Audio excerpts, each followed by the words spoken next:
Bismillahirrahmanirrahim. Menyampaikan risalah kepada umat manusia yang intinya risalah yang disampaikan oleh Rasulullah SAW. Intinya ada 3, yaitu yang pertama adalah akidah, yang membicarakan tentang keimanan, yang membahas tentang keimanan, yang fungsinya adalah sebagai landasan dan fondasi kehidupan umat Rasulullah SAW, yaitu orang yang beriman. Yang kedua, inti daripada risalah yang disampaikan oleh Rasul Muhammad SAW adalah syariat, yaitu tata cara kehidupan yang harus dilalui oleh umat manusia, khususnya adalah orang yang beriman. Bagaimana cara berbisnis, bagaimana cara beribadah kepada Allah, bagaimana bahkan cara kita berinteraksi dengan masyarakat dan dengan orang lain, bagaimana tata cara kita memperlakukan alam semesta ini, bahkan bagaimana tata cara mengelola negara, yaitu yang disebut dengan politik, yaitu siasat syariah, dan lain sebagainya. Segala apapun tata cara yang harus dilalui dalam kehidupan umat Rasulullah SAW, yaitu yang disebut dengan syariah. Yang ketiga, inti daripada risalah yang disampaikan oleh Rasul Muhammad SAW adalah akhlak karimah. Inilah di antara tujuan Rasul diutus oleh Allah Subhanahu wa Ta'ala untuk menyempurnakan kemuliaan akhlak yang mulia, kemuliaan akhlak karimah dalam kehidupan manusia. Usikum manafsi waliyah ya bitabun. Pertanyaannya adalah, apa itu akhlak? Dan apa fungsi akhlak dalam kehidupan umat manusia?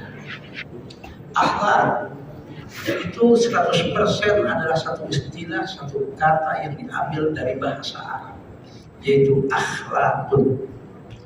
Dia, kata akhlak adalah jamak atau plural dari kata khuluq. Sementara kata khuluq, kalau kita belajar ilmu dalam bahasa Arab, namanya ilmu sharaf, yaitu yang dikenal dengan istilah morfologinya bahasa Arab, yaitu ilmu yang mempelajari tentang asal usul kata dalam bahasa Arab. Ternyata kata akhlak, yaitu jamak atau plural dari kata khuluq, dan kata khuluq ini adalah isim masdar. Dan kalau kita pelajari lagi ilmu yang disebut dengan ilmu sharaf ini adalah, ternyata kata khuluq dengan kata al-khaliq, yaitu sebagai isim fa'il, dengan kata al-makhluk, yaitu isim maf'ul, ternyata satu akar kata. Dasar katanya adalah sama, yaitu khalq. Khuluqun adalah jamaknya akhlak, namanya isim masdar.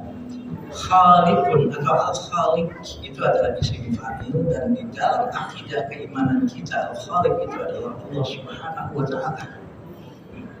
Kemudian kata al-makhluk itu adalah isim maf'ul, yang di dalam ilmu tauhid atau teologinya di dalam Islam adalah masiwallah, selain Allah, semua ciptaan Allah, termasuk apalagi kita yang bernama makhluk, yang bernama manusia.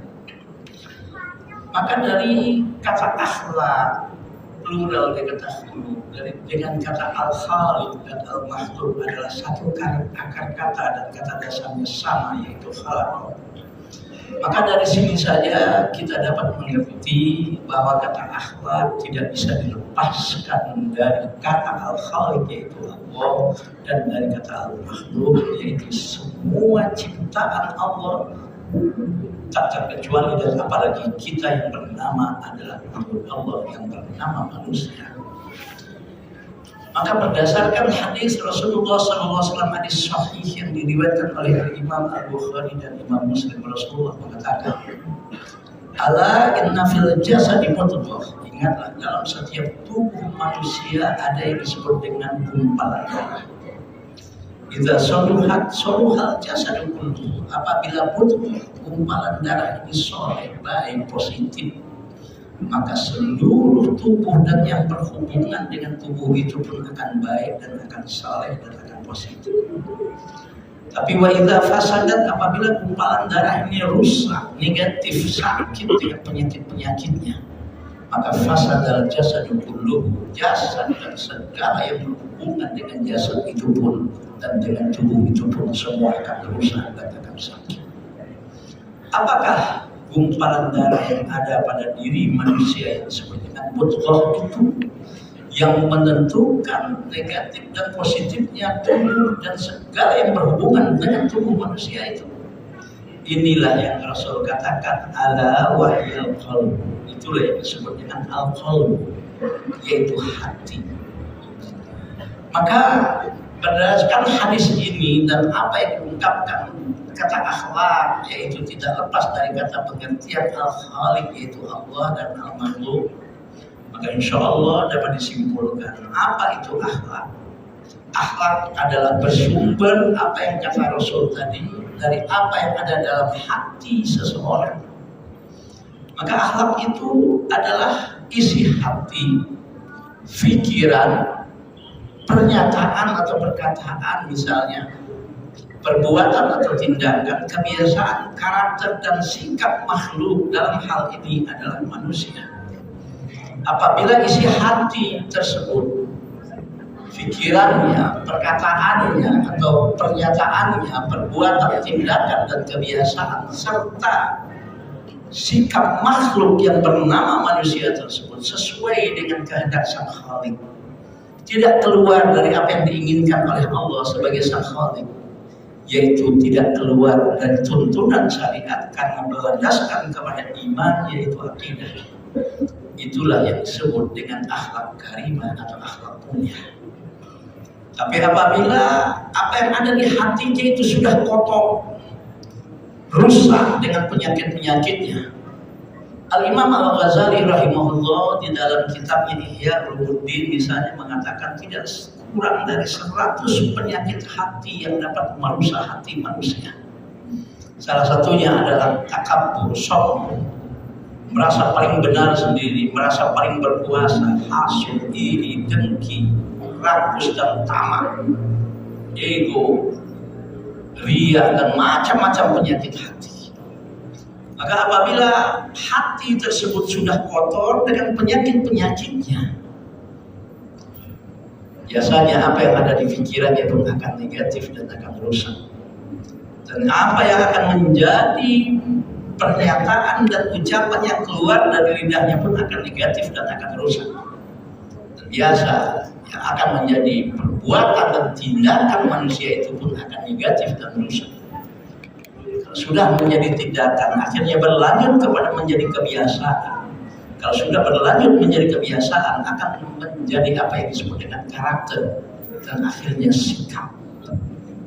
Maka apakah yang disebut dengan akhlak mulia dan apa itu akhlak yang buruk dan tercela?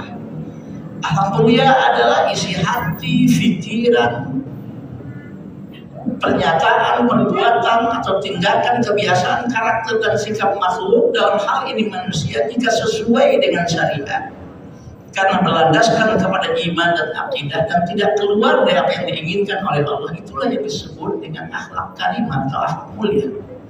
Tapi apabila isi hati tersebut sudah rusak, sudah kotor dengan berbagai macam penyakitnya, biasanya pikirannya pun akan rusak. Biasanya apa yang menjadi pernyataan dan perkataannya pun akan negatif, dan yang akan menjadi tindakan dan perbuatannya pun akan negatif, dan yang menjadi kebiasaan, karakter dan sikapnya pun manusia itu akan menjadi negatif dan rusak. Inilah yang disebut dengan akhlak tercela. Nah, Rasul Muhammad SAW diutus oleh Allah liutammima makarimal akhlak. Saya diutus oleh Allah ke permukaan bumi ini menyampaikan risalah. Bagaimana manusia-manusia yang menjadi objek risalah ini menjadi manusia-manusia yang berakhlak karimah, menjadi manusia yang berakhlak mulia. apapun status sosialnya dan apapun profesinya dan siapapun dia, dari dia bangun tidur sampai tidur kembali, bahkan sampai dia menghembuskan nafasnya yang terakhir. Subhanallah, kenapa Rasul diutus oleh Allah untuk menyempurnakan apa yang disebut dengan kemuliaan akhlak? Karena Rasul dikatakan oleh Allah di dalam Al-Quran surat Al-Anbiya ayat 107, apa kata Allah? A'udzubillahi minasyaitonir rajim, bismillahirrahmanirrahim, wa ma arsalnaka illa rahmatan lil alamin. Tidaklah kami, kata Allah, mengutus engkau hai Muhammad kecuali menyampaikan risalah agar tercipta dalam kehidupan ini kehidupan yang penuh dengan rahmat dan kasih sayang dalam kehidupan umat manusia. Dan dasarnya adalah akhlak karimah. Maka maaf, mustahil akan tercipta kehidupan ekonomi dalam kehidupan manusia dan masyarakat kalau para pedagang, pengusaha, para entrepreneur dan para pelaku bisnis dan ekonomi, maaf, mereka tidak berakhlak karimah dan tidak berakhlak mulia. Maka maaf, tidak akan tercipta kehidupan masyarakat yang penuh dengan rahmat dan kasih sayang, yang disebut dengan rahmatan lil alamin, kalau para politisinya, para pemimpinnya adalah pemimpin dan politisi yang suka berbohong, yang tidak berakhlak karimah, bahkan biasa apa yang disebut dengan melakukan kecurangan, bahkan apa yang disebut dengan maaf, korupsi dan mengambil hak milik orang lain dan melanggar hukum, bahkan konstitusi pun dilanggar dan tidak ditaati. Artinya bagaimana akan tercipta dalam kehidupan masyarakat kehidupan yang penuh dengan rahmatan lil alamin kalau para pemimpinnya, para politisinya, orang-orang yang ada di negara tersebut, masyarakat dan rakyatnya adalah masyarakat yang tidak berakhlak karimah, yang tidak berakhlak mulia. Bagaimana akan tercipta apa yang disebut dengan rahmatan lil alamin dalam penegakan hukum, yaitu hukum yang rahmatan lil alamin? Maaf, kalau para aparat dan penegak hukumnya adalah aparat dan penegak hukum yang tidak berakhlak karimah, maaf, kadang-kadang menjadi mafia hukum dan memperjualbelikan hukum. Bagaimana akan tercipta kehidupan yang penuh dengan rahmatan lil alamin dalam dunia ilmu pengetahuan dan dunia akademik kalau para sarjana intelektual dan ilmuwannya menjadi pelacur dalam akademik dan di dalam ilmu pengetahuan? Mereka melacurkan diri mereka, membela hal-hal yang sudah jelas salah, hal-hal yang benar dibikin seakan-akan masyarakat ragu terhadap kebenaran tersebut.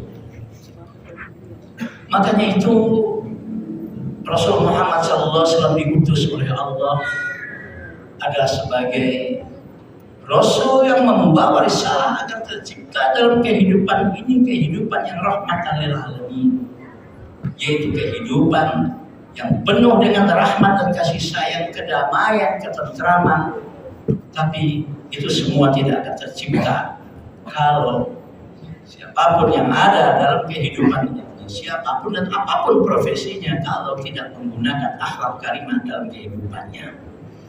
Mudah-mudahan apapun profesi kita dan apapun amanah yang Allah amanahkan dipercayakan oleh masyarakat kepada kita, sebagai pemimpin kita, sebagai pedagang kita, entrepreneur, pengusaha kita, sebagai guru, sebagai dosen kita, atau sebagai aparat dan penegak hukum kita, mudah-mudahan kita semua menjadi manusia yang akhlak karimah, yang berakhlak mulia, sehingga tercipta kehidupan dalam kehidupan kita sehari-hari 24 jam, bahkan sampai kita menghembuskan nafas kita yang terakhir, adalah kehidupan yang penuh dengan rahmat dan kasih sayang, yaitu rahmatan lil alamin, sehingga terciptalah apa yang disebut dengan baldatun thayyibatun wa rabbun ghafur, yaitu negara yang penuh dengan rahmat dan kasih sayang Allah, penuh dengan kesejahteraan dan juga penuh dengan ampunan dari Allah Subhanahu wa taala. Inna ahsanal kalam kalamullahil malikil mannan Wa biqawlihi yahtadil muhtadun. A'udzu billahi minasyaitonir rajim. Bismillahirrahmanirrahim. Wal 'asri innal insana lafi khusrin illa alladzina amanu wa 'amilus solihati wa tawasaw bil haqqi wa tawasaw bis sabr. Barakallahu li wa fil Qur'anil azim wa nafa'ani wa iyyakum bima fihi minal ayati wa dzikril hakim. Wa taqabbala minni wa minkum tilawatahu innahu huwas samiul alim. Allahumma salli wa sallim ala sayyidina Muhammad wa ala ali sayyidina Muhammad.